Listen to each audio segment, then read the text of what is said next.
মালিক রে আমি মক্কা ছাইরা মদিনায় যামু না, তুমি আমারে এখনো নিষেধ করো মালিক।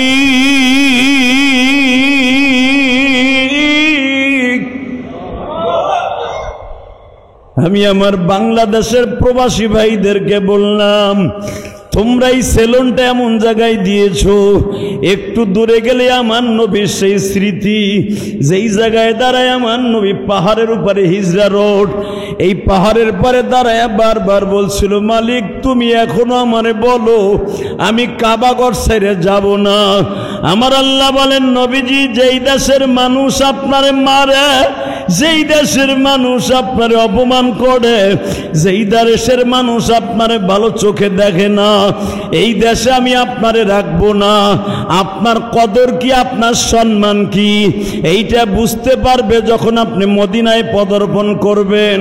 ঠিক তাই গো বাবা, আপনারা যারা মক্কা মদিনায় গেছেন, নবী যখন মক্কার থেকে মদিনায় হিজরত করলো, কাফেররা পর্যন্ত কাবাগরের কাছে, কাবাগরের সামনে দাঁড়াইয়া গলা কাটা মুরগির মতো ছটফট করত, কারণ আমার নবীর সুর এত, কোরআন তেলাওয়াতের সুর এত ভয়ঙ্কর ছিল বাবা, এত মিষ্টি ছিল। নবী যখন কোরআন তেলাওয়াত করতেন, একটা বেঈমানও বিছানায় পিঠ লাগাইয়া ঘুমাইতে পারত না। আর নবীর কোরআন তেলাওয়াত না শুইনা কোনো বেঈমানের ঘুম আসতো না। আবু জেহেল সুদ্দা কোরআন তেলাওয়াত না শুনলে ঘুম আসতো না। বড় বড় বেঈমানের ঘুমের ঔষধ ছিল কোরআন তেলাওয়াত শ্রবণ করা। আজকে কয়েকদিন হয়ে গেল আর কোরআন তেলাওয়াত তারা শুনতে পারে না। এই জন্য বাবা কাবাগরের সামনে দৌড়ায় আর বলে, করলাম কি গো, কি করলাম গো, কি করলাম। মুহাম্মাদও চইলা গেল, সবাই আমরা ঘুম হারাম হয়ে গেল। তাহলে আমার আল্লাহ বলেন, পৃথিবীর মানুষটা, কোরআন এমন একটা শব্দ, কোরআন যদি কোনো মহল্লায় বাজে, কোরআন যদি কোনো মাদ্রাসায় তেলাওয়াত হয়, যদি সেটা হেফজোখানায় হয়, ওই হাফেজ সাহেবদের তেলাওয়াতের কারণে 40 বাড়ির কবর আযাব আল্লাহ মাফ করে দেয়। কলিজার টুকরা ভাইরা ভালো করে বুঝো, বিশ্বনবীর কোরআন তেলাওয়াত ছিল তাদের ঘুমের ঔষধ। আবু জেহেলের আজকে ঘুম নাই, উতবা সাহেবের আজকে ঘুম নাই, উতবা বিন রুবিয়ার ঘুম নাই, নজর বিন হারাজের ঘুম নাই, হুজুরের চাচা আবু লাহাবের ঘুম নাই, বড় বড় বেঈমান খালেদ বিন ওয়ালিদের বাবা আবু সুফিয়ানের ঘুম নাই, বড় বড় বেঈমানের ঘুম নাই। সবাই সিদ্ধান্ত নিল মুহাম্মদকে আবার ফিরায় আনা হোক। সবাই সিদ্ধান্ত নিল মুহাম্মদকে ফিরায় আনার আগ পর্যন্ত আমাদের ঘুম আসবে না। বাজান রে ভালো করে বুঝো, নবী তো আর মক্কায় ফিরে আসবে না। মক্কা ছাড়া দয়ার নবী মদিনাতে যায়,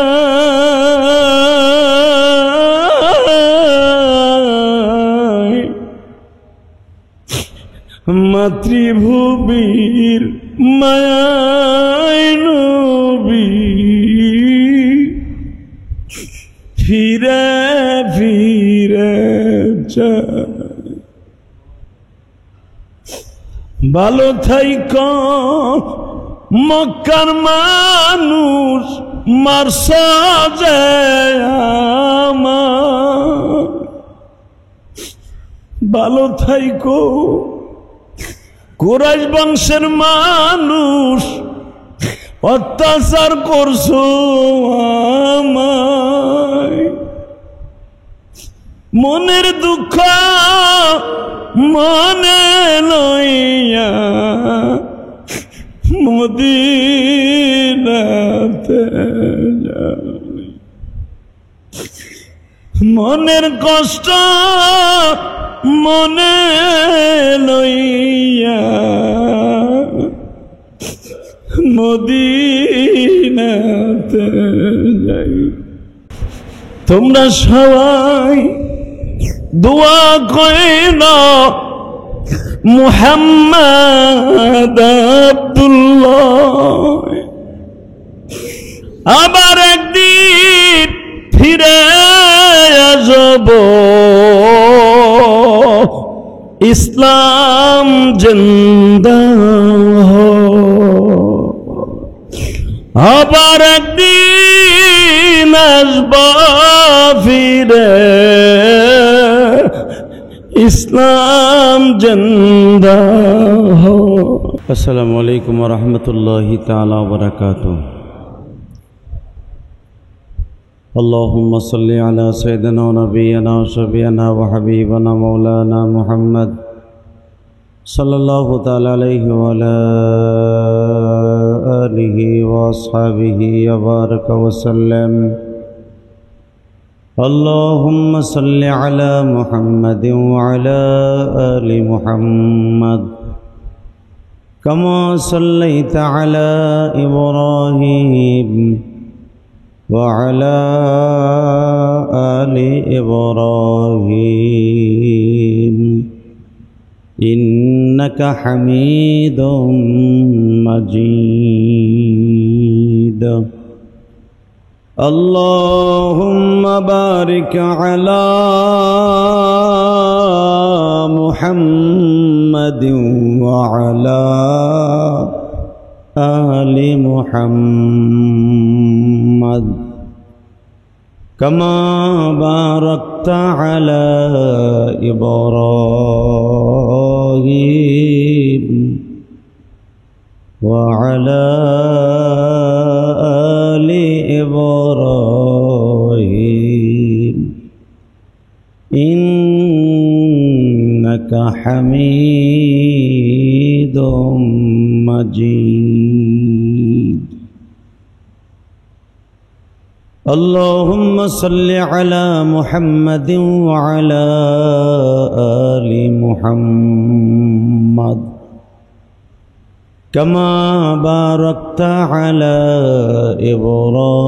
إبراهيم وعلى آل إبراهيم إنك حميد مجيد. نحمده ونستعينه ونستغفره ونؤمن به ونتوكل عليه ونعوذ بالله من شرور أنفسنا ومن سيئات أعمالنا. من يهده الله فلا مضل له ومن يضلله فلا هادي له.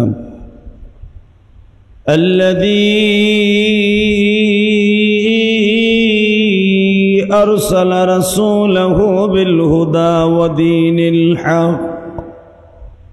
ودين الحق ليظهره على الدين كله وكفى بالله شهيدا.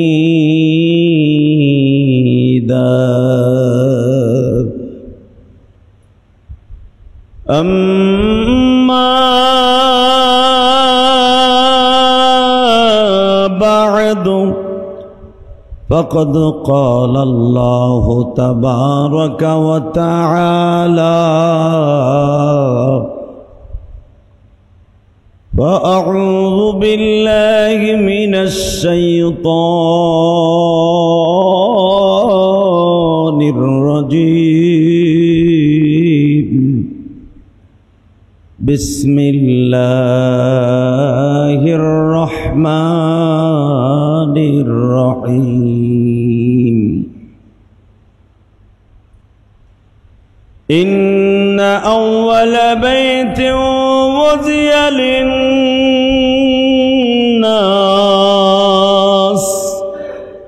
للذي ببكة مباركا وهدى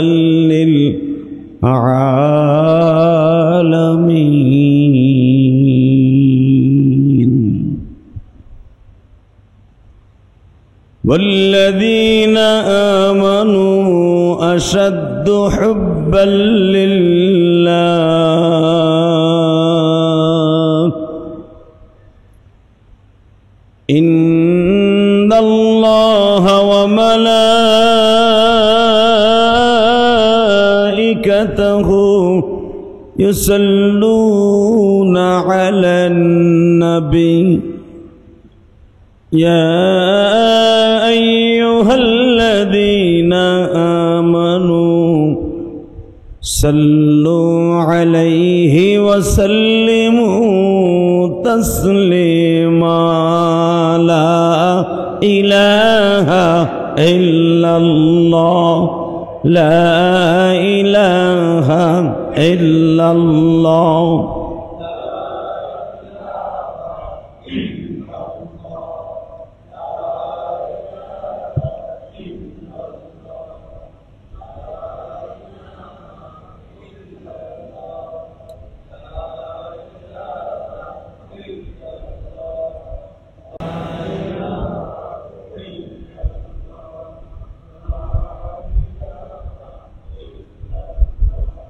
لا إله إلا الله محمد رسول الله صلى الله عليه وسلم الله الله الله الله الله الله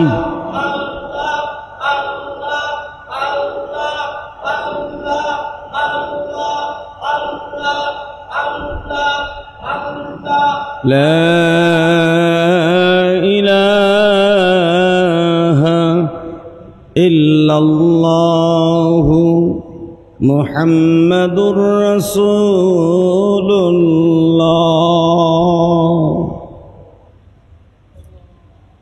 আল্লাহর যাকিরিন শাকিরিন মুহিব্বিন মুবাল্লিগিন আল্লাহর প্রিয় মাহবুব বান্দারা আল্লাহ রাব্বুল আলামিনের দপ্তরে লাখ কোটি শুকরিয়া জ্ঞাপন করছি যেই মহান মুনিব আপনাকে আমাকে পবিত্র জুমার দিনে তারই ঘরে আগে আগে এসে বসবার তৌফিকটুকু দান করেছেন ওই মহান রবের দপ্তরে শুকরিয়া জ্ঞাপন করছি সকলে বলি আলহামদুলিল্লাহ আল্লাহ রাব্বুল আলামিন তার বান্দাকে 24 ঘন্টাই তার দিকে ডাকে আল্লাহ রাব্বুল আলামিন 24 ঘন্টাই তার বান্দাকে বলতে থাকে উযকুরুল্লাহ যিকরান কাসীরা ওয়াসাব্বিহুহু বুকরাতা ওয়া আসীলা বান্দা সকাল বিকাল আমি আল্লাহর জিকির করো আমি আল্লাহর ইবাদত করো আমি আল্লাহকে ডাকো আমাকে স্মরণ করো কেউ আমাকে স্মরণ করবা কোরআন তেলাওয়াতের মাধ্যমে কেউ স্মরণ করবা নামাজের মাধ্যমে কেউ স্মরণ করবা জিকিরের মাধ্যমে কেউ আমাকে ডাকবা স্মরণ করবা তোমার যে কোনো হালাল উপার্জনের মাধ্যমে কোনো ব্যক্তি যদি ফজরের নামাজের জামাতে শরীক হয়ে ফজরের নামাজটা পড়ে কাজে লেগে যায় আল্লাহ রাব্বুল আলামিন তার পুরা কাজটা পুরা দিনটাই ইবাদতের মধ্যে গণ্য করে দেয় কেউ যদি ইশারের নামাজটাকে সুন্দরভাবে পড়ে খুশু খুদুর সাথে পড়ে ঘুমিয়ে পড়ে আল্লাহ সুবহানাহু ওয়া তাআলা সারাটা রাত্র সে যে কাজগুলাই করবে হালাল কাজ আল্লাহ প্রত্যেকটা কাজ ইবাদতের মধ্যে গণ্য করে দিবেন শুধু এখানেই তাই নয় সারাটা রাত্র হালাল কাজ করতে গিয়ে যদি কোনো ভুল ত্রুটি হয়ে যায় গুনাহ হয়ে যায় আল্লাহ রাব্বুল আলামিন ইশারের নামাজটা পড়ার কারণে তার ওই ভুল ত্রুটিগুলোকে ক্ষমা করে দিবেন ফজরের জামাতে হাজির হয়ে যদি কোনো ব্যক্তি সারাদিন কাজ করতে গিয়ে কোনো ভুল ত্রুটি হয়েই যায় আল্লাহ সুবহানাহু ওয়া তাআলা বলেন আমার নামের বরকতে আমার কুদরতি নামের কারণে তোমার প্রিয় নবীর কারণে আমি আল্লাহ তোমার গুনাহকে আমি মাফ করে দেব কারণ তুমি এমনই একজন নবীর উম্মত হয়েছ এমনই একজন নবীর উম্মত হয়েছ যেই নবীটাকে আমি আল্লাহ বানাইবার আগে সমস্ত নবীদেরকে ডেকেছিলাম। আপনারা হয়তো অনেকেই জানেন, মক্কা মদিনায় যারা গিয়েছেন, পৃথিবীতে 60,000 অথবা 65,000 নবী হজ করেছেন। 1,24,000 পয়গম্বরের মধ্যে, নবীর মধ্যে সবাই কিন্তু হজ করতে আসেন নাই মক্কায়। কেউ বলেন 61,000, কেউ বলেন 65,000 নবী হজ করেছেন। কিন্তু নবী যে আসবেন, আখিরি জামানার নবী, এটা সমস্ত নবীর কাছে বার্তা আল্লাহ পৌঁছে দিয়েছেন। আরো জোরে কোন। কাবাঘর নির্মাণ করেছেন রব্বে করিম তার নবী আলাইহিমুসসালাতু ওয়াসসালামদেরকে দিয়া। সর্বপ্রথম কাবা নির্মাণ করেছেন আদম আলাইহিমুসসালাতু ওয়াসসালাম। কাবা নির্মাণ করার পরে নূহ নবীর পেলাবনের সময় কাবা ঘরটাকে আল্লাহ উঠাই নিয়ে যান। কারণ কাবাঘর যদি জমিনে থাকে আল্লাহর গজব দিতে পারবে না।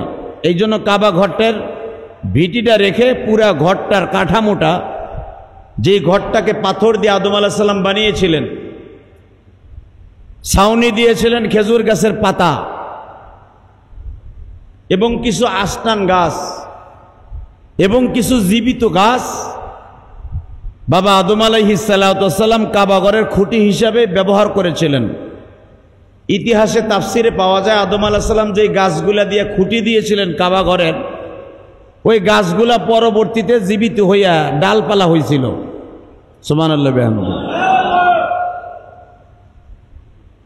তো নূহ নবীর জামানায় প্লাবন আসার আগ দিয়া, কেউ বলেন 40 দিন, কেউ বলেন 4 দিন আগে কাবা ঘরটাকে আল্লাহ আসমানে উঠাই নিয়ে যায়। আর কাবা ঘরের সাথে যে হজরে আসওয়াদটা ছিল, কালো পাথরটা, এই পাথরটাকে জাবালে আবি কুবাইসের সাথে লটকাই দেয় ফেরেশতা জিবরাইল। কারণ এটা জান্নাতি পাথর। এই পাথরের খণ্ডটা জিবরাইল আলাইহিস সালাম জাবালে আবি কুবাইসের উপরে রেখে দেয়। আর কাবা ঘরটার কাঠামোটা, কনস্ট্রাকশনের যে বডিটা, এই বডিটা আসমানে নিয়ে যায়। প্লাবন শুরু হয়ে গেল। সব মক্কার ভিতরে সব পাহাড় তলিয়েছিল, মাত্র 3টা পাহাড় বাদে। কয়টা? জোরে বলেন। 3টা পাহাড় ছাড়া সব পাহাড় তলিয়ে যায় নূহ আলাইহিস সালামের গজবে। 1 নম্বরে হলো জাবালে নূর, যেটা 4,500 ফিট উঁচা। এখন কম হয়ে গেছে, এখন প্রায় 3,000-এর কাছাকাছি। দ্বিতীয় নম্বরে জাবালে সূর, যেটা 7,500 ফিট উঁচা। এখন এটা 5,000, 5,500 ফিট হয়েছে, কেটে ফেলেছে। এরপরে জাবালে আবি কুবাইস, যেটা ওই জামানায় ছিল 7,500 ফিট উঁচা। অর্থাৎ আমাদের বাংলাদেশের 7,500 ফিট যদি উঁচা হয়, আমাদের বিল্ডিং মোটামুটি 10 ফিটের উপরে কোনো বিল্ডিং হয় না। নিচতলাটা 12 ফিট 14 ফিট হয়। আপনি হিসাব করে দেখেন কয় হাজার তালা উঁচা ছিল এই জাবাল আবি কুবাইস। এই জাবাল আবি কুবাইসের সাথে পাথরটাকে আল্লাহ জাবালে আবি কুবাইসের যেখানে চন্দ্রকে দুখণ্ডিত করবে ওই জায়গাটায় জিবরাইল লটকাই রেখে দেয়। কাবাঘরটা উঠাই নিয়ে যায়। এরপরে নূহ নবীর প্লাবন যখন শেষ হয়ে গেল, 1-2 বছর নয়, প্রায় 3,000 বছর পর্যন্ত এই জায়গাটা ভিটি হিসাবে পড়েছিল। সুবহানাল্লাহ। কয় হাজার? 3,000 বছর পরে আমার রব ডাক দিয়ে বলে, ইব্রাহিম,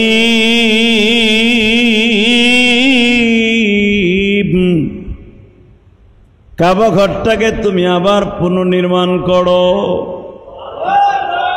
وَإِذْ يَرْفَعُ إِبْرَاهِيمُ الْقَوَاعِدَ مِنَ الْبَيْتِ وَإِسْمَاعِيلُ,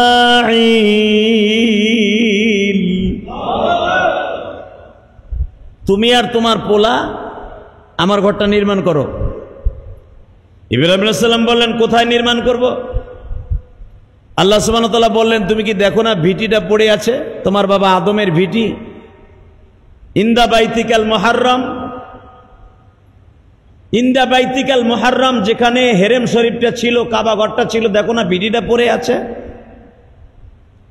ইব্রাহিম আলাইহিস সালাম কাবা ঘর নির্মাণ করলেন। কিন্তু ইব্রাহিম আলাইহিস সালাম যখন কাবা ঘর নির্মাণ করে, কাবা হাতিম তখন তার ভিতরে ছিল। অর্থাৎ এখন যে 14 ফিট আর 12 ফিট এটা না, এইদিকে 12 ফিট আর 14 ফিট দৈর্ঘ্য প্রস্থ কাবা হাতিম সে সাথে লাগানো ছিল, যেটা সাদা পাথর দিয়ে এখন ঘেরাও দিয়ে, এটা মসজিদের অংশ নয়। এখন ইব্রাহিম আলাইহিস সালামের যুগে এইটাও মসজিদের অংশ ছিল। সুবহানাল্লাহ বিহামদি। ইব্রাহিম আর ইসমাইল কাবা ঘর নির্মাণ করলেন। ইব্রাহিম আর ইসমাইল আলাইহিস সালাম কাবা ঘর নির্মাণ করার সময় ওনাদের দরজা কিন্তু এখন যে দরজা পূর্ব দিকে, আমাদের দেশের পূর্ব দিকে, এইদিকে নয়, এদিকে ছিল না। ইব্রাহিম আলাইহিস সালাম যখন কাবা ঘর নির্মাণ করে, ওনার দরজা ছিল আমাদের দেশের পশ্চিম দিকে। সুবহানাল্লাহ বিহামদি। এখন তো নির্মাণ করা হয়েছে পূর্ব দিকে দরজা, আর আগে ছিল পশ্চিম দিকে দরজা। ওই দরজার ফ্রেমের চিহ্নটা এখনো পর্যন্ত আছে কাবা ঘরের সাথে, যেটাকে রুকনে আমিন বলা হয়। রুকনে আমিন অর্থাৎ কেন হাজিরা এখানে চুমা দিতে চায়, এই রুকনে আমিনের বাম পাশেই দেখবেন একটা চৌকাঠের মতো চিহ্ন আছে, এটা ইব্রাহিম আলাইহিস সালামের বানানো দরজা। ঠিক ইব্রাহিম আলাইহিস সালামের যুগ যখন পরিবর্তন হয়ে গেল, পরবর্তীতে আমার নবীর যুগ আসলো। আমার নবীকে বলা হইল, ইন্না আউওয়ালা বাইতিন উযিয়া লিন-নাস লাল্লাযী বিবাক্কাতা মুবারাকান ওয়া হুদাল লিল-আলামিন।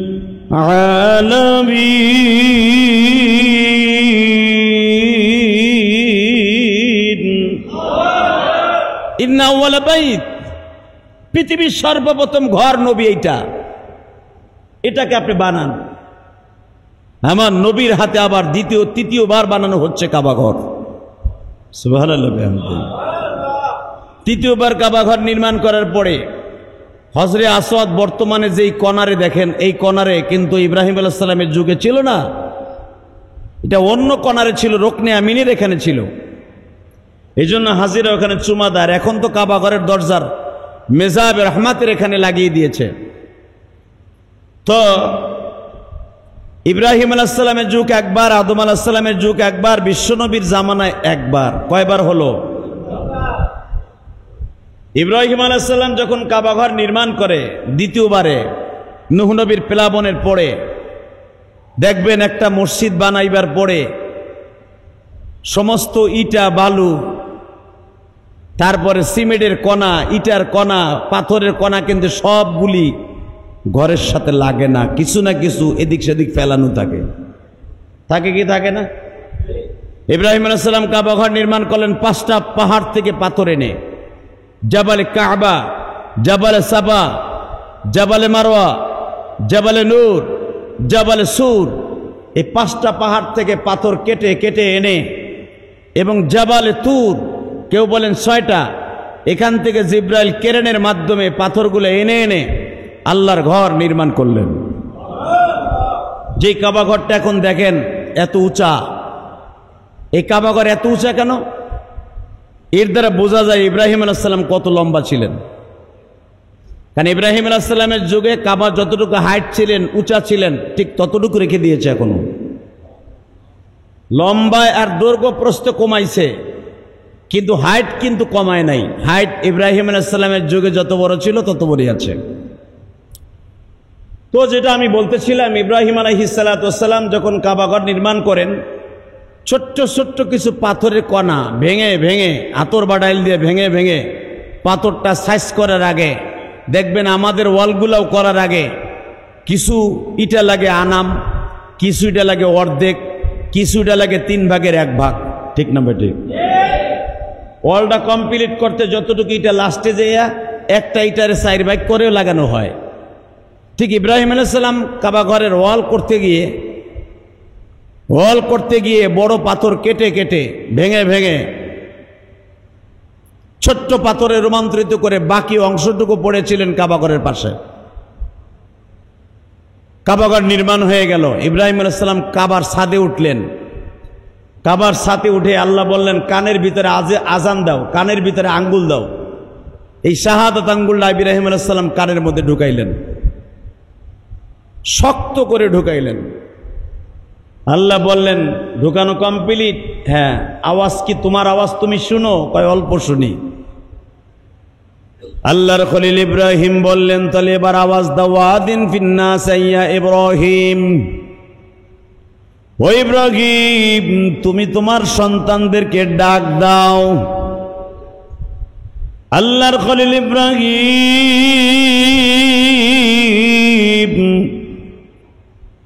কাবার ছাদের চার কোণায় দাঁড়াইয়া চারদিকে ডাক দিলেন। পূর্ব কোণারে দাঁড়িয়ে ডাক দিলেন, পশ্চিম কোণারে দাঁড়িয়ে ডাক দিলেন, উত্তর কোণারে দাঁড়িয়ে ডাক দিলেন, দক্ষিণ কোণারে দাঁড়িয়ে ডাক দিলেন। আইয়াতুকা রিজালাও ওয়া আলা কুল্লি দামিরি ইয়াতিনা মিন কুল্লি হাজ্জিন আমিক। হাজ্জিন আমিক বলে ইব্রাহিম আল্লাহর খলিল বললেন, তোমরা আসবা উটে চড়িয়া, বিমানে চড়িয়া, জাহাজে চড়িয়া, ঘোড়ায় চড়িয়া, উটে চড়িয়া, গাধায় চড়িয়া, যে কোভাবে হোক তোমরা আসবা এইখানে। গুনাহ লইয়া আসবা, গুনাহ মুক্ত হইয়া দেশে ফিরিয়া যাইবা। এখন যেখানে কাবা ঘরের দরজাটা দেখতেছেন, এই কাবা ঘরের দরজা সোজাই হইতেছে আমার বিশ্ব নবীর বাড়ি। সুবহানাল্লাহ কইলেন না? প্রশ্ন আসতে পারে, ইব্রাহিম আলাইহিস সালাতু ওয়াস সালাম কেন কাবা ঘরের দরজাটা বাজান প্রথম এখন যেখানে দরজা এখানে বানাইলেন না? কাবা ঘরের দরজা কেন দুইবার দুই জায়গায় লাগানো হইল? সলে মুকাদ্দারের জবাব এক একজন শায়েখ বলেন, আল্লাহর খলিল ইব্রাহিম আল্লাহর কাছে দোয়া করেছিল, আল্লাহ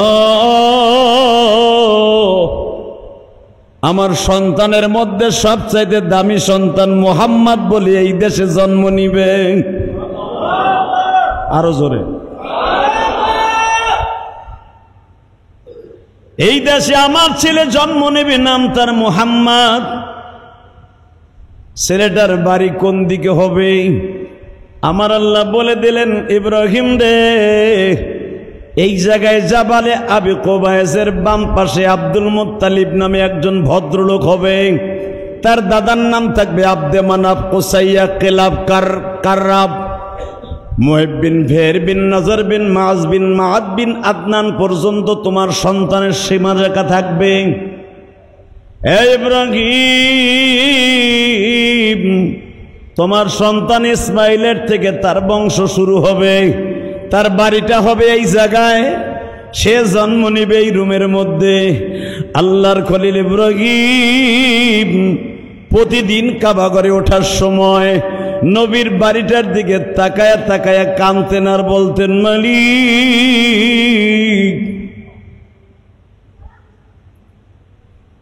আমি যখনই কাবা ঘরের মধ্যে ঢুকি তখনই নবীর দাদার বাড়িটার স্থান আমার চোখে পড়িয়া যায়। আল্লাহর খলিল ইব্রাহিম যদি বাবা কাবা ঘরে ঢুকতেন, নবীর দাদার বাড়িটার সামনে পড়ে যাইতেন। এই জন্য দেখবেন বাবু সালাম সোজা হলো কাবার দরজাটা। চোখের দুই ফোঁটা পানি যদি বরাদ্দ করতে পারো গো হাজি। আমি বাংলাদেশে আসার মাত্র 2 দিন আগে উমরা করে আসছি। এই যে চুলগুলা দেখতেছ, এই চুলগুলা কাবার সামনে বসে চাষে আসছি। যখন চুলগুলা চাষি হিজরা রোডের একটা সেলুনের মধ্যে, ছেলেগুলার বাড়ি ছিল বাবা ব্রাহ্মণবাড়িয়া, বিবাড়িয়া, বিজয়নগর বাড়ি। ছেলেগুলা আমারে পায়া পাগলের মতো ছুটে আসছে, হুজুর আপনার চুলটা আমি কাইটা দিব, হুজুর আমি আপনার চুলটা কাইটা দিব। গত শুক্রবার কলিজার টুকরা ভাইরা আমি শেষ উমরা করলাম গো বাবা। উমরার চুল যখন কাটার জন্য গেছি, কাটার জন্য অন্য সেলুনালারা পাগল হয়ে গেল। জিয়াদি সাহেবের হুজুরের মাথার চুলটা আমি কাইটা দিব, আমি কেটে দিব, কিন্তু এমন একটা জায়গায় সেলুন, চুলটা কাটার আগে আমি বললাম, তোমরা কি জানো রে এই জায়গাটা কোন জায়গা? এই জায়গাটা হলো সেই ঐতিহাসিক জায়গা যেই জায়গা দিয়ে আমার নবী উমরা করার সময় গিয়েছিলেন। এই যে সেই হিজরা রোড, এই যে সেই হিজরা মসজিদ, যেই মসজিদের সামনে দ্বারা আমার নবী 3 ঘন্টা কেঁদেছিলেন, মালিক রে আমি মক্কা ছাইরা মদিনায় যাবো না, তুমি আমারে এখনো নিষেধ করো মালিক।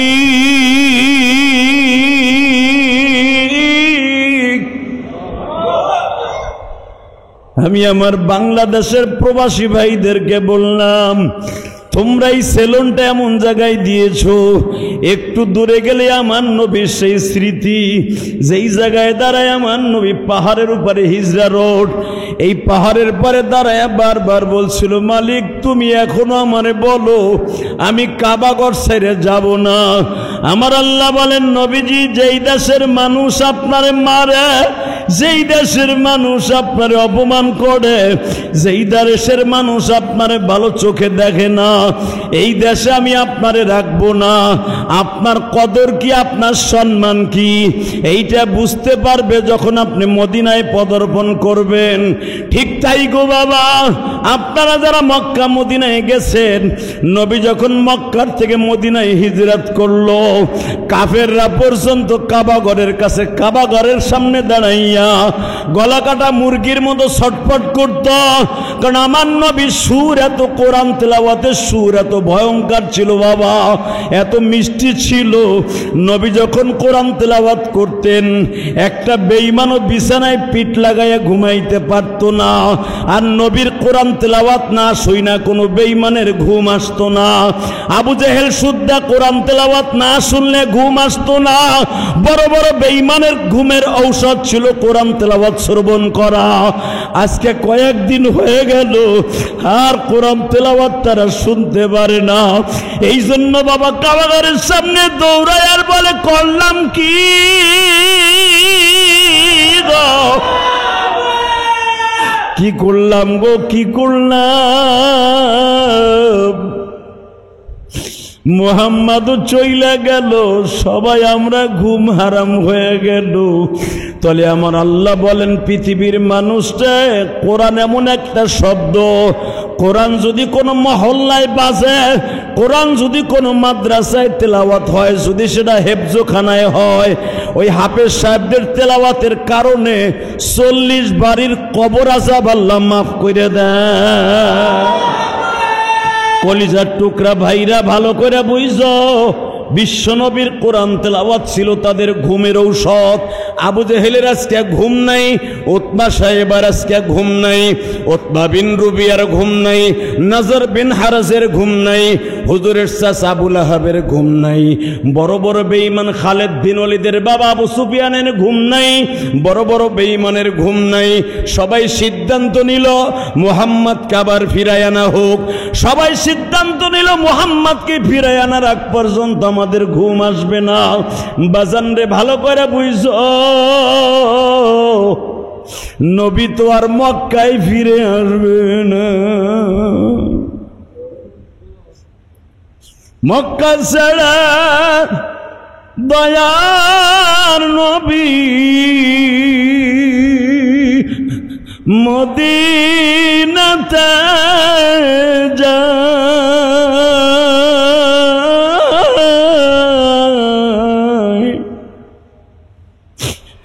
মাতৃভূমির মায়ায় নবী ফিরে ফিরে যায়। ভালো থাইকো মক্কার মানুষ, মারছ যে আমার, ভালো থাইকো কুরাইশ বংশের মানুষ, অত্যাচার করছো আমায়। মনের দুঃখ মনে লইয়া মদিনাতে যাই, মনের কষ্ট মনে লইয়া মদিনাতে যাই। তোমরা সবাই দোয়া কইরা মুহাম্মদ আব্দুল্লাহ আবার একদিন ফিরে আসব, ইসলাম জিন্দা আবার একদিন আসব ফিরে, ইসলাম জিন্দা। বাজান কবিতার ভাষায় বারবার নবীর কথাগুলো রেকর্ড করে বলেন। আল্লাহর কুতুব আনোয়ার শাহ কাশ্মীরি রহমাতুল্লাহ নবীর হিজরাত সম্পর্কে কিতাবে লেখেন, নবীর হিজরাতের বর্ণনা পৃথিবীর কোনো রাবি নাই, পৃথিবীর কোনো মুহাদ্দিস নাই বর্ণনা করে কাঁদে নাই গো বাবা। ওই হিজরা রোডে যখন এই মাথার চুলগুলা লাস্ট বারে কেটে আসতেছিলাম, চোখের পানি ফেলায় বলছিলাম, নবী গো যাই গো নবী যাই, কাবার কবে আসবো জানি না, কাবার মালিক থাকতে দিল না। আবার মুসল্লি ভাইরা যদি জীবনে মক্কা মদিনায় যাইতে চান 100% ভাবে এখন চোখের পানিগুলো ছেড়ে দিবেন। যারা গিয়েছেন তারাও মনে মনে ভাববেন আবার যাব। ওই কাবার চিত্র পৃথিবীর সব কিছু বলা যায়, কাবা ঘরটা ভোলা যায় না। যারা জীবনে একবার উমরা করছেন বা হজ করছেন, কাবা ঘরটা মক্কা মদিনার সবুজ গম্বুজটা দেখেছেন, পৃথিবীর অনেক কিছু হাজিরা ভুলে যায়, কাবা ঘরের দরজাটা ভুলতে পারে না, নবীর রওজাটা ভুলতে পারে না। কেন জানেন? নবী বলেছেন দুনিয়ার সব ভুলে গেল, আমার রওজাটা ভুলিস না, কেন আমি নবী তোরে কোনোদিন ভুলি নাই রে। আমি আল্লাহর কাছ থেকে পারমিশন নিয়ে রাখছি, যারা জীবনে আমার রওজায় একবার সালাম দিবে এদেরকে আমার গাড়ি ছাড়া অন্য কোনো গাড়িতে জান্নাত দিবা না। ভালো করে বুঝবেন গো হাজী সাহেবরা, যখন হাজী কাবাঘর ছেড়ে আসতে থাকে, রওজাটা ছেড়ে যখন বাংলাদেশের দিকে, পাকিস্তানের দিকে, ইন্ডিয়ার দিকে হাজির গাড়িটা মুভ করে, বিমানবন্দরের দিকে যখন হাজির গাড়িটা রওনা দেয়, হাজি কলার পাতার মতো কাঁপতে থাকে বডিটা, হাত দুইটা উঁচা করে বলে, নবী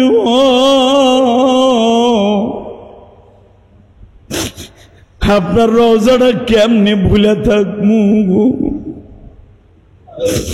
আপনার রওজা কেমনে ভুলে থাকবো নবী।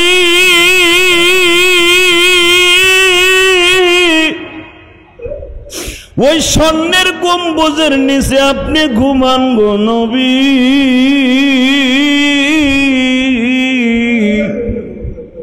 6500 কিলোমিটার দূরে চলে যাইতেছি, আবার কবে আসবো জানি না গো নবী। আপনার মালিকরে বুঝায়া কইবেন জীবনে যেন আর একবার আসতে পারি। এ আমার মুসল্লি ভাইরা চোখের পানি ফেলায় মাওলারে ডাক দিয়া বলো, মালিক কেমনে যাব ওই মদিনায়, বলে দেওয়া আমায়, পাখা যদি থাকতো আমার উড়ে যাইতাম সেথায়। মদিনাতে কে যাও তুমি, যাও মদিনার প্রাণ, এই গরিবের সালাম খানি পৌঁছাই দিও সেথায়। বাজান এইভাবে যদি কারো আকুতি কাকুতি মিনতি রব্বে কারিমের কাছে কবুল হয়ে যায়, জীবনে একটা বার হলো ওই হাজীকে আল্লাহ হজ না করাইয়া কবরে ডাক দিবে না। মনে রাখো, আরাফার মাঠটা যখন হাজী ভিজিট করার জন্য যায়, আরাফার মাঠের মধ্যে এমন কিছু জিনিস আছে সর্বপ্রথম যেখানে দাঁড়ায় তওবা কবুল হয়েছিল বাবা। এইখানে এই বছর যখন হাজীদেরকে নিয়ে দোয়া করতেছিলাম, একটা হাজী পাগলের মতো চিল্লায় আর বলে, হুজুর আমি কেমনে বুঝাবো, আমার মন বলতেছে আজ থেকে প্রায় হাজার হাজার বছর আগে আদম আলাইহিস সালাম মা হাওয়ায় জমিনে আসছিলেন, আমার চোখের সামনে মনে হইতেছে মা হাওয়া দাঁড়িয়ে আছে। কেন জানেননি? এটা মা হাওয়া হলো পৃথিবীতে দ্বিতীয় নাম্বার মানুষ, আদম আলাইহিস সালাম হলো প্রথম মানুষ। এই দুইজন সর্বপ্রথম আরাফার মাঠে দাঁড়ায়া কেঁদেছিল আর একটা ওয়াদা করেছিল, মালিক রে, জীবনে আমার সন্তানরা কেউ যদি একবার আরাফার মাঠে আসে, সে হজ ছাড়া আসুক আর উমরায় আসুক, আমার সাথে তুমি মালিক ওয়াদা দাও সে যেন গুনাহ লইয়া বাইতে না যায়, সে যেন গুনাহ লইয়া বাইতে না যায়। এই বছর আমার সাথে প্রায় 30 জনের মতো এক গাড়িতে হাজী ছিল। আরাফার মাঠে নাইমা যখন বললাম, হাজিরে এই যে সেই মাঠ, যেই মাঠটার দাম পৃথিবীতে সবচাইতে আমার আল্লাহর কাছে দামি। পৃথিবীতে কত ফুটবলের মাঠ আছে, সৌদি আরবের জমিনে কত দামি দামি মাঠ আছে, ফুটবল খেলার মাঠ, হোলি খেলার মাঠ, ক্রিকেট খেলার মাঠ, কিন্তু আরাফার মাঠটা যে কত দামি জানে একমাত্র আমার অন্তর্যামী। নিজের হাতে বান্দা তুমি বানায়া কেমনে নিবা ওই মদিনায় জানি না, কেমনে নিবা ওই মক্কাতে জানি না। বলেন আল্লাহুম্মা আমিন। জমিনের মালিককে, নেয়ার মালিককে। বাবা ইব্রাহিম আলাইহিস সালাতু ওয়াস সালাম প্রতিদিন যখন কাবা ঘরের মধ্যে ঢুকতেন, কেন কাবা ঘরের দরজাটা ওই জামানায় পশ্চিম দিকে ছিল বাবা, এই জামানায় কেন পূর্ব দিকে? ইমাম আলুসি রহমাতুল্লাহ আলাইহি লেখেন, ইব্রাহিম আলাইহিস সালাম ইচ্ছা কইরা এই দরজাটা এই পাশে লাগাইছে।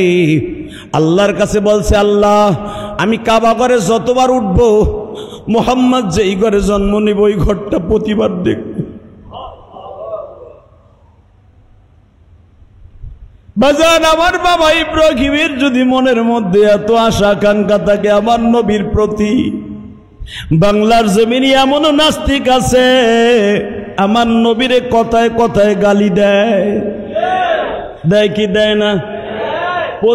প্রতিদিন আমার নবীর কলিজায় আঘাত করে। যদি কোন নবীর কলিজায় কেমনে আঘাত করলাম, জীবনে তো নবীর মা বাপরে একটা গালি দিলাম না, নবীর কলিজায় আবার আঘাত করলাম কেমনে? ভালো করে বুঝবেন, যারাই বাজান বেলেটটা দাড়িতে লাগায়, খুর লাগায়, নবী নিজে বলেন, মান কাতা লিহিয়াতি কান্নামা উনুকিহি, যারা দাড়িতে বেলেট লাগায় সে আমার কলিজার মধ্যে বেলেট লাগায়। আপনার নবীরে গালি দিতে হবে না। অনেক মুসল্লি আছে জুমার দিন একবারে সুন্দর করে দাড়ি মারি সাইসা মসজিদে ঢুকে, আছে না নাই? আবার দাবি করে আমি টাটকা মুসলমান, আবার দাবি করে বাবা আমি সুন্নি মুসলমান, জুস্তি জুলুস করে। এবার দেখলাম, তখন আমি মালয়েশিয়ায় ছিলাম, কয়েকটা দেশ সফর করার পরে সেন উমরা করে আসলাম।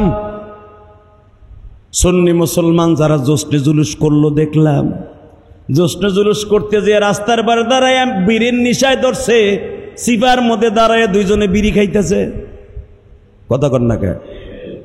ওরে যদি সুন্নি মুসলমান বলো তাহলে আমারে কি কইবা? আরে সুন্নি মুসলমান যদি কাউকে বলা হয়ে থাকে সেটা হলো আহলে হক উলামা ইকরামকে বলা যায়।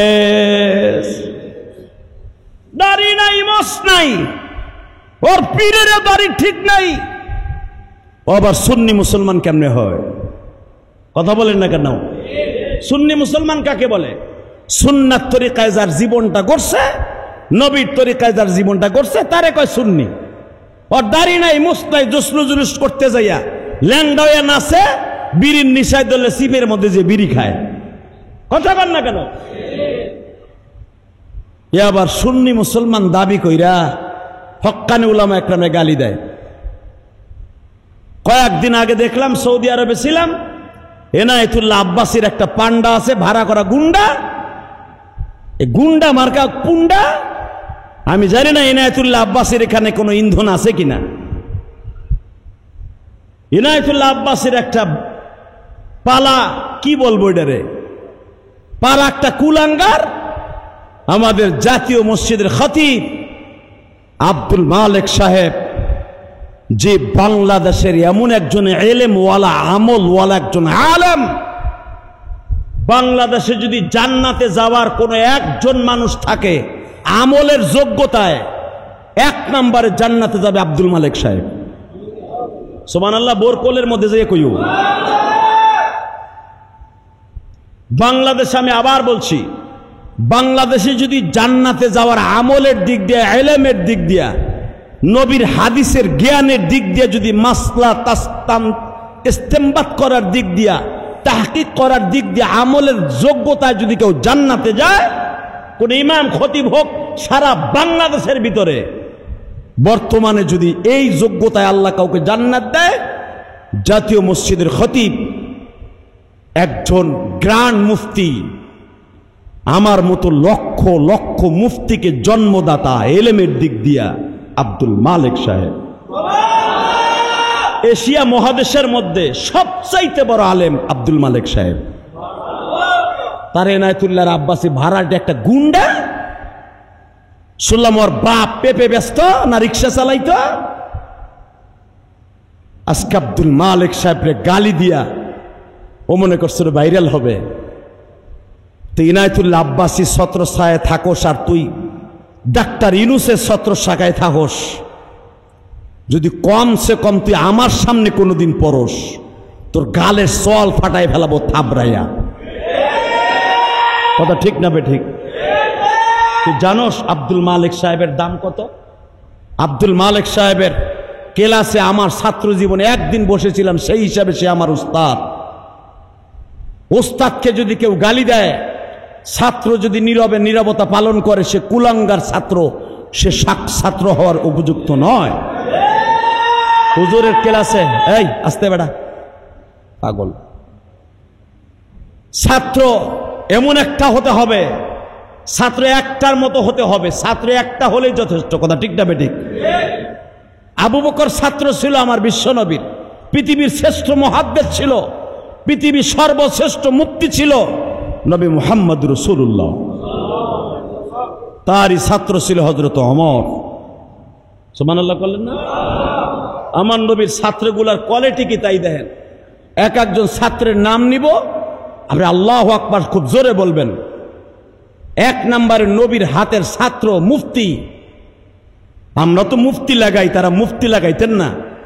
সবচেয়ে জামানার 1 নম্বর জান্নাতি সিংহ পুরুষ আবু বকর, 2 নম্বর জান্নাতি আমর আব্দুল্লাহ ইবনে আব্বাস, হুজুরের চাচা হামজা, হযরত বেলাল রাদিয়াল্লাহু তাআলা যে ছিলেন বিশ্বনবীর মুয়াজ্জিন, যে ইকামত না দিলে বিশ্বনবী নামাজের মুসাল্লায় দাঁড়াইতেন না। আপনি শুনলে আশ্চর্য হবেন। মনে হয় আমার এই 19 বারের উমরার হজের মধ্যে এত বড় সৌভাগ্য হয় না এই বছর যে এরকম আল্লাহ আমাকে সুযোগ করে দিয়েছেন। রিয়াজুল জান্নাহ 10 ফিট, এদিকে 10 ফিট, এদিকে 10 ফিট, যেই জায়গাটায় জিবরাইল আলাইহিস সালাম এইভাবে ওড়ায় করে, টুরিতে করে, ঝাঁকায় করে জান্নাত থেকে মাটি এনে নিজে লাগাই দিয়েছিলেন। মাইনাল বেম্বারে ও বেম্বারে রাউজাতুম মিন রিয়াজিল জান্নাহ, যেটাকে বলা হয়। রসুলের 2 মেম্বারের মাঝখানে একটা জায়গা আছে 10 ফিট 10 ফিট, একবারে মা আয়েশার দরজার সাথে লাগানো। যেই জায়গাটা পাড়িয়ে আমার নবী ইমামতি করতেন। সুবহানাল্লাহ বললেন না? আমার বিশ্বনবী একবারে রওজার সাথে লাগানো এই রিয়াজুল জান্নাহটা। বর্তমানে রিয়াজুল জান্নায় ঢুকতে হলে পারমিট নিতে হয়, অ্যাপসের মাধ্যমে দরখাস্ত করতে হয়। আমি উমরা হাজি, আমি রিয়াজুল জান্নাহর মধ্যে 2 রাকাত নামাজ পড়ব। জীবনে কেউ যদি 2 রাকাত নামাজ এখানে দাঁড়ায় পড়তে পারে, এখানে 8টা খুঁটি আছে। কয়টা খুঁটি? 8টা খুঁটির যে কোনো একটা খুঁটির নিচে বসে যদি হাত তুলে আর গুনাহ যদি পাহাড় সমানো হয়, বরফের মতো গলে যাবে। এই রিয়াজুল জান্নাত একটা ভেরি ভেরি ইম্পর্টেন্ট জায়গা। তা আমি গুনাহগার, আমার 19 বারের উমরার হজের ভিতরে এইরকম সৌভাগ্য আমার হয় নাই, এই বছর যা হয়েছে। আমি বালিশে মাথা দিলে এখনো কান্না আসে, বিশ্বাস করবেন। এইবারের উমরাটা ছিল আমার জীবনের ঐতিহাসিক উমরা। মদিনায় যখন 5 দিনের দিন, যেদিন চলে আসব, আমি মদিনার থেকে রিয়াদ গেছি, রিয়াদ থেকে দাম্মাম গেছি, দাম্মাম মদিনার থেকে রিয়াদ হলো 1250 কিলোমিটার। আল কাসিম গেছি, রিয়াদ গেছি, দাম্মাম, দাম্মাম হলো 2200 কিলোমিটার। যখন আমি মদিনার থেকে মদিনা ছেড়ে চলে যাব, ওদিনকা অ্যাপসের মাধ্যমে অ্যাপ্লাই করলাম, পাসপোর্ট নাম্বার দিয়ে, ভিসা নাম্বার দিয়ে অ্যাপ্লাই করতে হয়। যারা করছেন তারা জানেন। আমার মোবাইলের মধ্যে মেসেজ আসলো, তোর সময় 2:45। সুবহানাল্লাহ বলেন। যেই সময় হাজিরে খাইয়ে একটু ঘুমাইবো, সেই সময় আমার রিয়াজুল জান্নাতে ঢোকার টাইম। আপনি যদি পরে যান, আপনি যদি প্রধানমন্ত্রীর লোক হন, আর আপনি ঢুকতে পারবেন না এই জায়গায়। যতবার আপনি শক্তিশালী হন, আর কাজ হবে না। খাবার দাবার সব বাদ দিয়ে নবীর রওজার কবরের পাশে দেখার জন্য ছুটে গেলাম।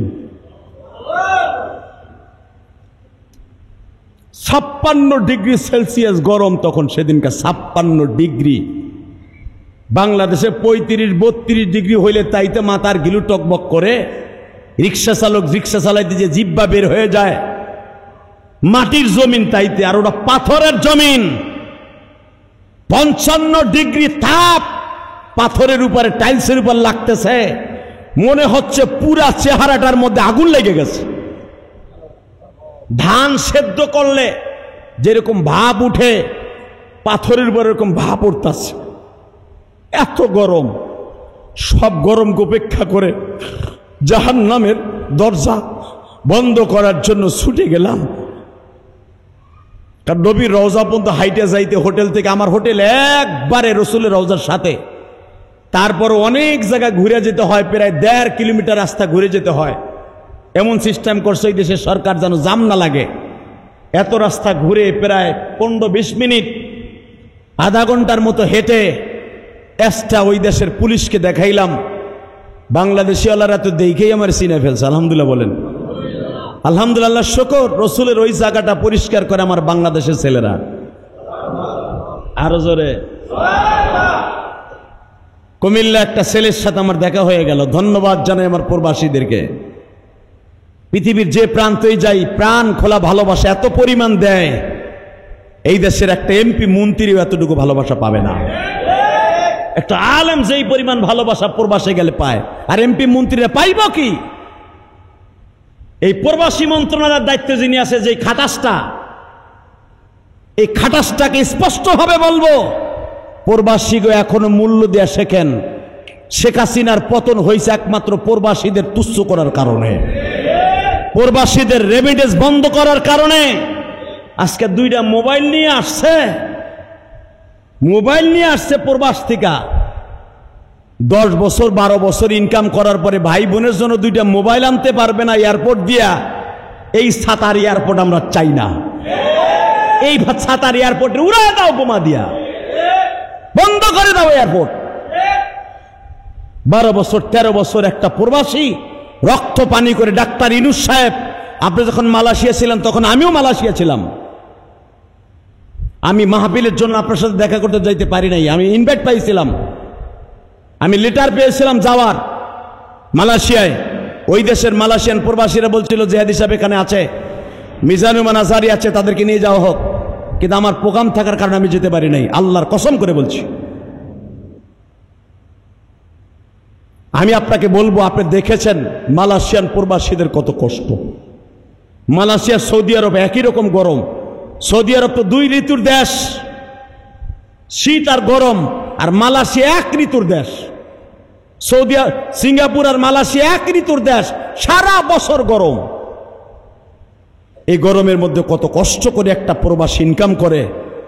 এত কষ্ট করে একটা ইনকাম করা মোবাইল বউ ছেলে মেয়ের জন্য আনতেই পারে। এই মোবাইলের টেনশন নিয়ে নিয়ে লোকটা এয়ারপোর্টের ভিতরে মরে গেল। এর কোনো প্রতিকার আপনাদের প্রবাসী মন্ত্রণালয় থেকে দেখলাম না। আপনাকে অত্যন্ত রিকোয়েস্ট করে বলবো, ওই প্রবাসীদের টাকার উপরে ভর করে আপনি আজকে ক্ষমতায় আছেন।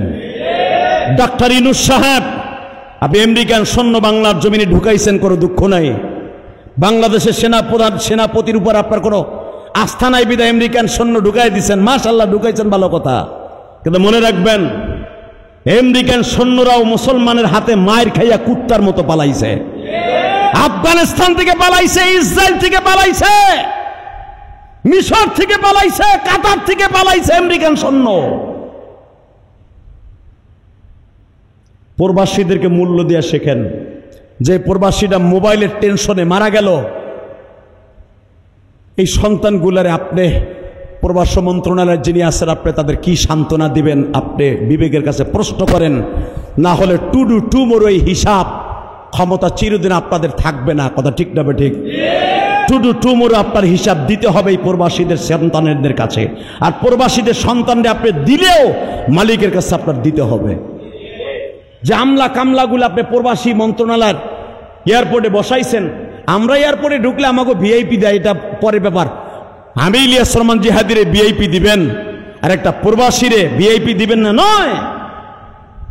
সমস্ত যাত্রীদেরকে, বিশেষ করে প্রবাসীদেরকে, এদেরকে ফেসিলিটি ভালোভাবে দিয়া, এদেরকে সুস্বাগতম জানাইয়া, তুমি একটা রেমিটেন্স যোদ্ধা, তোমার টাকার দ্বারা রব্বে কারিম আমার বাংলাদেশকে সতেজ রেখেছে, এই কথা বলে যদি প্রবাসীদেরকে একটু আপ্যায়ন করা হয়, তাদের ব্যাগ বুক কোনো চেক হবে না।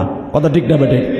কারণ ব্যাগ ভালো না খারাপ এটা তো আপনার মেশিনেই বলে দেয়, আবার কাটা লাগবে কেন?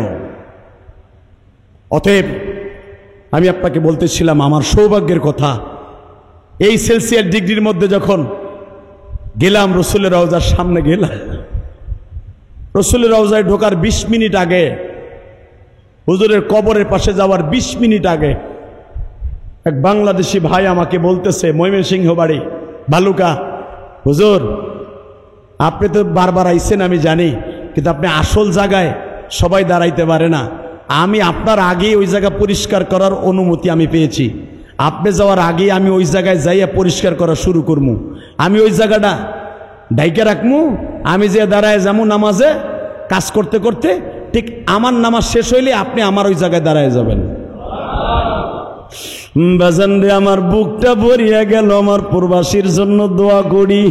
এ আমার প্রবাসী ভাইরা রে, কত কষ্ট লইয়া তোরা থাকস রে ভাই, তোদের দুঃখ আমার আল্লাহ ছাড়া কেউ জানে না। ময়মনসিংহ ভালুকার ওই প্রবাসীটা বাজান 8 বছর ধরে সন্তান ছাড়া গেছে। বয়স হবে প্রায় 50-এর কাছাকাছি। ও আমার ওইখানে দেখেই রসুলের রওজার ভিতরে ঢুকে গেল। আমি সিরিয়াল দিয়ে আসলাম, আসিয়া দেখে ওই লোকটা ওইখানে দাঁড়ায় আছে নামাজে। ওর নামাজ শেষ হয়ে গেল, আমিও আমার ইশারা দিয়া বলল, হুজুর এইখানে আপনি দাঁড়ান, আমি সরিয়া যাই। যখনই আমি ওখানে দাঁড়াইলাম, শুনলে আপনি আশ্চর্য হবেন, দৃশ্যটা আমি আমার মোবাইলে ধারণ করে নিয়ে আসছি। ওইখানে দাঁড়াবার সঙ্গে সঙ্গে রসুলের রওজায় যে পাহারা দেয় পুলিশগুলা, ওই পুলিশগুলা আমার দেখেই চিনে ফেলছে। আরো জোরে কোন ওয়াজটা সৌদি আরবে সবচেয়ে বেশি বাইরে রয়েছে? সৌদি আরবের কাছে এবার যে দেখলাম, আমার ওই ওয়াজটা সবচেয়ে বেশি বাইরে রয়েছে। ওই যে আমি আর্জেন্টিনা ব্রাজিল নিয়ে একটা কথা বলছিলাম না, পহেলা বৈশাখ নিয়ে বলছিলাম না, যারা পহেলা বৈশাখকে সামনে নিয়ে পোশাক বানাবি, ব্রাজিল আর্জেন্টিনা ইত্তেবা করবি, জাহান্নামী জাহান্নামী জাহান্নামী বলছিলাম না, এইটা সৌদি আরবে কঠিন ভাইরাল, সৌদি এলাকার কাছে। আমি যখন রসুলের রওজার পাশে ঢুকলাম, আল্লাহর জাতের কসম, আল্লাহর জাতের কসম, আল্লাহর জাতের কসম, 3 বেলা আল্লাহর কসম করে বললাম, ওই পুলিশ আমার দেখেই বলে, ও ইউটিউবে ওয়াজ বাইর করে আমার ওই জাহান্নামী জাহান্নামী ওয়াজটা বাইর করে আমার বলে, হেনা হেনা ইয়া। আমি বললাম, নাম, হ্যাঁ এই ব্যক্তি আমি। ইজলিস রিয়াজুল জান্নার ভিতরে 2 মিনিটের উপরে, 3 মিনিট 5 মিনিটের উপরে কাউকে বসতে দেয় না। আমি গুনাহগার 1.5 ঘন্টা ছিলাম। ওই 4 জন পুলিশ আমার পাহারা দিছে। ওই পুলিশটা আমার দেখায় বলে, হেনা এই তুই, আমি বললাম না। ও পুরা রওজার পাশের পুলিশগুলোরে দেখাইছে, এই যে জানোস কে, এই যে ইউটিউবের সেই ভাইরাল বাংলাদেশের অনেক বড় মতুয়া, ওই দেশে মতুয়া কইলে মন্ত্রীর চাইতে বড় পাওয়ার, এই যে বড় মতুয়া বাংলাদেশের, আল্লাহর কসম 4টা পুলিশ আমারে পাহারা দিয়ে রাখলো। সেই পৌনে 3টার থেকে নিয়ে আসরের নামাজ শেষ হয়েছে, তারপরে পুলিশ আমারে বলে না তুই এখান থেকে যা। মাগরিবের আগ দিয়া রসুলের রওজার পাশে দাঁড়ায় বললাম, নবী গো, এই 10 ফিট জায়গায় তো জিব্রাইল মাথায় করে এনেছিল জান্নাত থেকে। সুবহানাল্লাহ বলেন না? এই 10 ফিট জায়গা জিব্রাইল পুরা মাথায় করে জাকায় করে এনেছিল ওই জায়গাটুকু। এইখানে দাঁড়ায় দোয়া করে গেলাম, আবার প্রবাসী ভাইদেরকে তুমি ভালো রাখো যে আমার এত সুন্দর সুযোগ করে দিয়েছে, এই দেশের পুলিশ শুদ্ধ আমার চিনে ফেলেছে একমাত্র যোগ্যতাই মিডিয়ার দ্বারা। কথা ঠিক না? ঠিক। মিডিয়াকে তুচ্ছ করি না, কবে কিছু কিছু মিডিয়া আছে যেগুলো আমাদেরকে কালারিং করে। তো আমি তালাশ করে দেখলাম যে কোন মিডিয়াটার কারণে আমার চিনছে। দেখি মিডিয়াটা হলো মুহাম্মাদিয়া মিডিয়া। মুহাম্মাদিয়া মিডিয়ার ওয়াজটা বের করে আমার বলতেছে, তুই কি এই ব্যক্তি? আমি আশ্চর্য হয়ে গেলাম। আমি বললাম, হ্যাঁ। ও আমার 4টা পুলিশ পাহারা দিয়া আমার 1.5 ঘন্টা নামাজ পড়ে যখন নামাজের ভিতরে অবিসুরাতে কাঁদতেছিলাম, মনে হচ্ছে রসুলের কবরের ভিতরে যে এসি গুলো লাগানো আছে, এসির বাতাস, ঠান্ডা বাতাস, পুরা বাতাসটা আমার গায়ে লাগতেছে। শেষবারে দোয়া করে যখন চলে আসবো রসুলের রওজাটা ছেড়ে, কি বলেছি শুনবেন না? এখন চোখের পানি ছেড়ে দিয়ে আল্লাহর কাছে আমিন আমিন বলবেন। 1 নাম্বার বলছি, আল্লাহ যাই এই যে জুমাটা পড়াবো, যারা আমার পিছনে জুমার নামাজ পড়বে প্রত্যেককে একবার হলো মক্কা মদিনা দেখাবা। কসম এই কথাটাই বলছি, এই কথাটাই বলছি।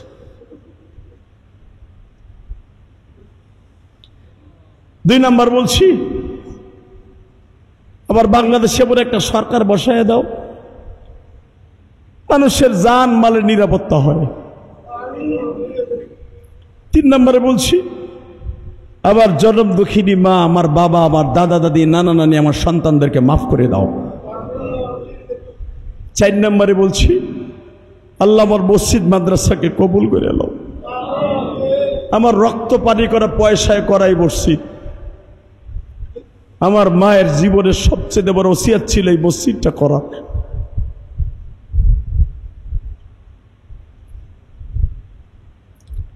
এই মসজিদে যারা টাকা দেয়, পয়সা দেয়, শ্রম দেয়, আপনি বিশ্বাস করেন প্রবাসী ভাইরা এত পরিমাণ সহযোগিতা, এত পরিমাণ ভালোবাসা আমাকে দিয়েছে এই বছর, কল্পনার বাইরে। সিঙ্গাপুর, মালয়েশিয়া, ইন্দোনেশিয়া, তারপরে সৌদি আরব, অতুলনীয় ভালোবাসা, যেই ভালোবাসার কোনো শেষ নাই। সবার জন্য দোয়া করে যাই, আল্লাহ রাব্বুল আলামিন আপনাদের জীবনে যেন একবার হলো মক্কা মদিনা যাওয়ার তৌফিক দান করেন। আমার প্রবাসী ভাইরা আমার কাছে দোয়া চেয়েছে, রিয়াদ থেকে, দাম্মাম থেকে, তায়েব থেকে, সৌদি আরব থেকে, জেদ্দা থেকে, মালয়েশিয়া, পেনাং, পাহাং, জহুরবারু, বাতু পাহাড়, যে সমস্ত জায়গায় আমি মাহফিল করেছি, শাহ আলম, সিরিমুদা, আমপাং এবং কলারামপুর, যে সমস্ত জায়গায় আমি মাহফিল করেছি, আল্লাহ রাব্বুল আলামিন আলোস্তা, বাংলাদেশ অর্থাৎ মালয়েশিয়ার শেষ আলোস্তা ডিস্ট্রিক্ট, এখানে অনেক মাহফিল করেছি, অনেক ছেলেরা বিপদ আছে, তাদের জন্য দোয়া। আল্লাহুম্মা আমিন। ربنا ظلمنا أنفسنا وإن لم تغفر لنا وترحمنا لنكونن من الخاسرين اللهم اغفر لنا ولوالدينا رب ارحمهما كما ربياني صغيرا কত গুনাহ করছি মাওলা জীবনে, মাফ কইরা দাও তোমার নামে খাতি। আল্লাহ তাকায়া দেখো মাহারা বাপারা সন্তানগুলি, এখানে হাত দুইটা তুললেই মনে পড়ে যায় জনম দুঃখিনী মায়ের কথা। হাত দুইটা উঁচা করলেই মনে পড়ে যায় বাবার কথা। বাবা কত ইটার বোঝা বহন করল, মা পরের বাসায় কাম কইরা খাওয়াইয়া, মা পাক করে খাওয়াইতে খাওয়াইতে মার চেহারা মলিন হয়ে যাইত।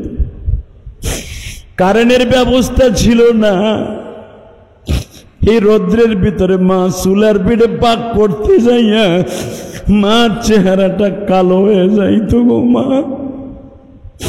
যারা গ্রামগঞ্জের সন্তান তারাই জানে কত কষ্ট করে তোমার মা আমার মা লালন পালন করছে। ওই মা যাদের কবরে গো আল্লাহ, সবে মাত্র মক্কা মদিনার থেকে আসলাম, 40 দিন পর্যন্ত যদি হাজির দোয়া কবুল হয় গো।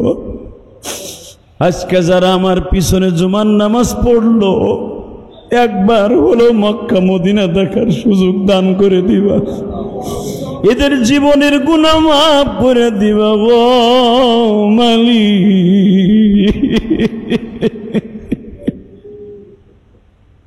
কেমনে ভুলবো মদিনার ওই নবীজি,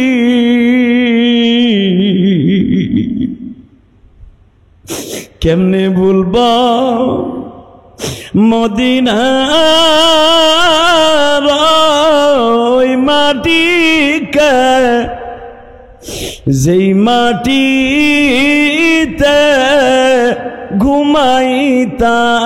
ঘুমাইতাছেন নবীজি। আল্লাহ যারা চোখের পানি ফেলে দিয়ে দুটি হাত তুলছে, একবার মক্কা মদিনায় যাওয়ার তৌফিক দিয়ে দাও, এদের ছেলে মেয়েদেরকে যাওয়ার তৌফিক দিয়ে দাও, এদের জীবনের গুনাহ মাফ করে দাও, এদের ব্যবসা বাণিজ্যে বরকত দিয়ে দাও, যারা ঋণগ্রস্ত আছে ঋণ পরিশোধ করার তৌফিক দাও, এদের বাবা মারে মাফ করে দিয়ে জান্নাতুল ফেরদাউস নসিব করে দাও। আল্লাহ এদের অনেকে স্ত্রীকে হারায় ফেলছে, প্রাণ প্রিয়তমা স্ত্রী, দোয়া চাইছে, মেহেরবানি করে তাদের কবরটা জান্নাতের বাগান বানায় দাও। আল্লাহ অনেকের সন্তান বিদেশ থেকে, তাদেরকে মাফ করে দাও। আল্লাহ অনেক প্রবাসী ভাইরা হারে 18 বছর হয়ে গেছে, দেশে আসতে পারে না, কাগজ নাই, ভিসা নাই, অবৈধ হয়ে গেছে।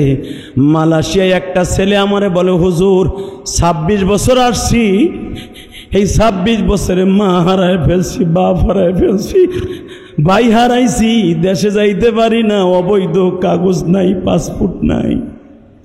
আল্লাহ এরকম লক্ষ লক্ষ প্রবাসীরা পড়ে আছে, তাদের ব্যবস্থা তুমি করে দাও। আল্লাহ তাদের মনের আশা পুরা করিয়ে দাও। আল্লাহ রিয়াদের জমিনে, তায়েফের জমিনে, আল কাসিমের জমিনে, জেদ্দার জমিনে যে সমস্ত ভাইয়েরা ভালোবাসা দিয়েছে তাদের কবুল করিয়ে নাও। আল্লাহ আমার মাদ্রাসা মসজিদকে কবুল করিয়ে নাও। আমার মাদ্রাসা মসজিদে যারা দান করে তাদের দানগুলো কবুল করিয়ে নাও। রিয়াদের মধ্যে খাস করে জামিল ভাই, সুজন ভাই, আল্লাহ আরো যারা দোয়া চেয়েছে, আর শাহাদাত হোসেন সহ আরো যারা ভালোবাসা দিয়েছে, প্রত্যেকের বাবা মাকে মাফ করিয়ে দিও। আয় আল্লাহ তুমি তাকায় দেখো, নজরুল নামে তোমার এক বান্দা মুন্সিগঞ্জ শ্রীনগর বাড়ি, আল্লাহ তার বাবা মাকে মাফ করে দাও। সাল্লাল্লাহু তাআলা আলা খায়রি খালকিহি মুহাম্মাদি ওয়া নূরি আরশি সাইয়্যিদিনা মাহুম বিরহমাতিকা ইয়া রাহমান।